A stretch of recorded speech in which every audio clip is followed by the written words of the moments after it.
jam 12 kan bawa sekali dan kita di Bromo.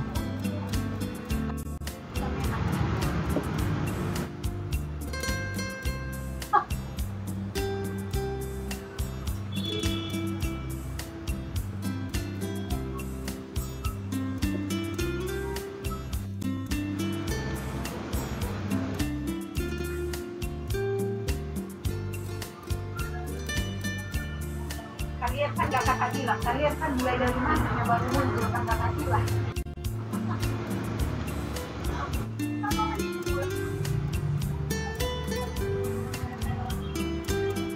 Jamila kalau bilang kakak aja, kalian kan setelah mau makan baru muncul. Kami dari sebelumnya sama hari-harinya Jamono.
Berdua jam. 2 jam.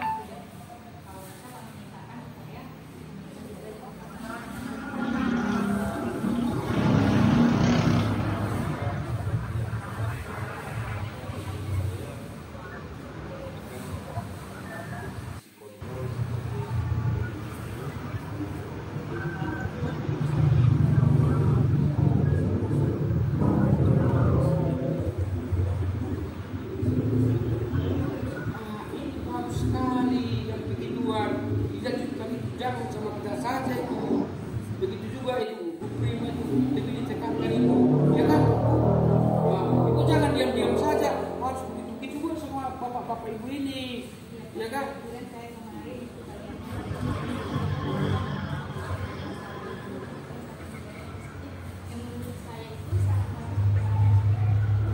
Kalau dulu lama lagi siswa kita sama guru paten ini semua ini. Mantap ini, tapi jelas-jelas dibuat apanya, visi misinya.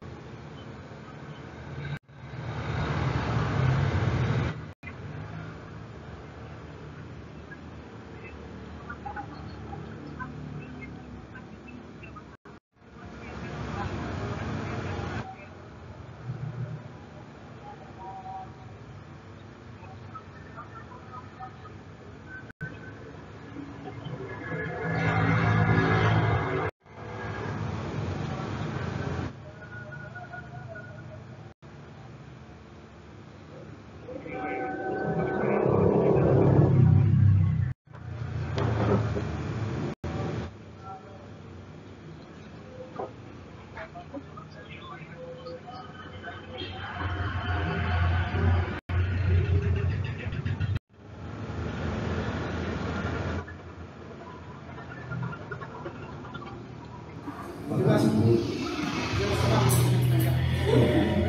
yang masih berkenan untuk melihat apa yang kami dapatkan, yang kami coba bagi, mungkin jauh dari kesempurnaan, tetapi semoga bermanfaat untuk Ibu untuk ke depan. Jadi di sini saya ingin mengambil bagian posisi 5 posisi kontrol yang kita lakukan sebagai guru maupun sebagai orang tua. Hasil dari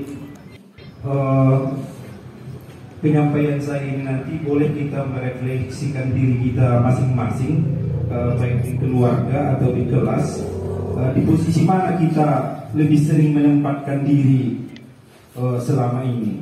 Jadi setelah kita melihat nanti 5 posisi kontrol yang diajarkan ke kami di dalam pembelajaran guru penggerak, mudah-mudahan nanti kita dapat melihat dari kelima ini mana yang akan kita gunakan di sekolah. Yang pertama, posisi kontrol sebagai penghukum. Jadi di sini kita sebagai guru sering berposisi, atau mungkin kita pernah melakukan di dalam kelas sewaktu kita berjumpa dengan anak-anak didik kita mengambil posisi sebagai penghukum. Jadi contoh di sini kita sering langsung, kenapa ini tidak dibersihkan, kenapa ini tidak rapikan, langsung kita patuhi semua peraturan yang sudah kita sepakati. Jadi efek dari posisi kontrol penghukum ini biasanya anak-anak nanti ada sedikit ketertekanan atau ketakutan. Kalau ini yang sering terjadi, begitu dilihatnya marah Pak RT, gawat. Jadi posisi ini akan memiliki positif dan negatif terhadap anak-anak. Mudah-mudahan nanti bisa tetap kita gunakan, tetapi melihat porsi kebutuhan terhadap yang terjadi akibat tingkah laku si anak tersebut. Kemudian posisi yang kedua, membuat orang merasa bersalah. Jadi di sini kita sering mengungkapkan, Ibu sangat kecewa sekali dengan Ananda. Ibu kan sudah sering mengingatkan, Ibu sudah sering meminta begini. Jadi biasanya ini nada suara kita itu memelas. Efeknya nanti anak-anak didik kita nanti dia akan merasa tidak nyaman atau merasa tertekan, merasa bersalah akibat dari yang kita ucapkan. Jadi contoh misalnya kita sampai di kelas, kita lihat kelasnya kotor, langsung disebutkan, oh Ibu sangat kecewa sekali, Bapak sangat kecewa sekali dengan kelas ini. Kita kan sudah sepakat untuk melakukan kebersihan. Jadi ini salah satu yang kedua dari posisi kontrol yang ada. Kemudian sebagai teman, kita menempatkan diri sebagai teman. Contoh misalnya saya sampai kelas, ya dong, cek dong. Jadi kita biasanya dengan bahasa tubuh yang lebih akrab. Tapi efek dari sini nanti pada suatu saat jika anak-anak didik kita merasa ada sedikit permasalahan, dia tidak langsung merasa ada pertemanan dengan kita. Semua yang akan kita lakukan yang baru lalu sudah ini di salah dong. Jadi ada efek negatifnya dan positifnya. Jadi posisi kontrol sebagai teman ini kadang bisa berbahaya kalau terlalu akrab dalam tanda kutip. Kemudian yang keempat, posisi kita sebagai guru sebagai monitoring, sebagai pemantau. Kita melakukan, contoh kita datang ke kelas, ada misalnya sampah di kelas, langsung kita bilang, anak-anak semua, apa yang kita langgar dengan peraturan ini, ada sampah, kelas tidak rapi. Jadi biasanya ini kita jauh dari posisi akrab, biasanya ada nada suara kita juga kita seolah-olah memberikan jarak di antara kita dengan murid-murid kita. Kemudian posisi yang terakhir adalah sebagai manajer. Di sini kita akan kalau ada kendala di kelas, kita akan memantau dan mencoba memberikan solusi sehingga anak-anak ini akan mencari jalan keluarnya tersendiri. Kemudian sebagai manajer, kita akan memahami semua posisi kontrol yang 4 tadi, melakukan yang mana yang paling sesuai, tapi dengan pembatasan-pembatasan yang tidak menimbulkan efek yang tidak kita inginkan. Contoh, mungkin suatu saat kita perlu melakukan pendekatan secara sahabat, atau suatu saat kita memang perlu melakukan ketegasan sebagai penghubung, karena kita ketahui usia anak-anak kita ini di posisi akil balik menuju dewasa, banyak tantangan-tantangan mereka yang mungkin harus kita kerasi. Tapi harapan kita ke depannya sebagai yang kami terima dari guru penggerak, kita melihat posisi atau persentase mana yang terbaik kita lakukan sehingga efek-efek negatif dari posisi kontrol tadi bisa kita minimalisir. Kemudian ini tadi posisi kontrol ini akan menindaklanjuti dari keyakinan kelas dan disiplin positif dari awal. Kemudian setelah nanti kita melakukan posisi kontrol, melihat ada kesalahan-kesalahan anak-anak kita, ini nanti akan berlanjut ke Ibu AI yang melakukan restitusi. Ibu Nurmia melakukan restitusi. Bagaimana disiplinnya posisi kontrol kita itu melihat anak-anak sudah harus kita lakukan restitusi. Bagaimana dia menyelesaikan, sehingga sebagai manajer yang terakhir ini kita harapkan kita akan menuntun anak-anak itu agar dapat menyelesaikan masalahnya secara sendiri. Kita tidak mengintervensi, jadi kita mengembangkan anak tersebut sehingga benar-benar mereka memiliki filosofi merdeka belajar sesuai dengan tujuan dari guru penggerak, yaitu melaksanakan merdeka belajar di lingkungan sekolah. Demikian yang bisa saya sampaikan. Saya sampaikan juga salam dari guru penggerak, yaitu salam dan bahagia. Terima kasih.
aja ke dalam.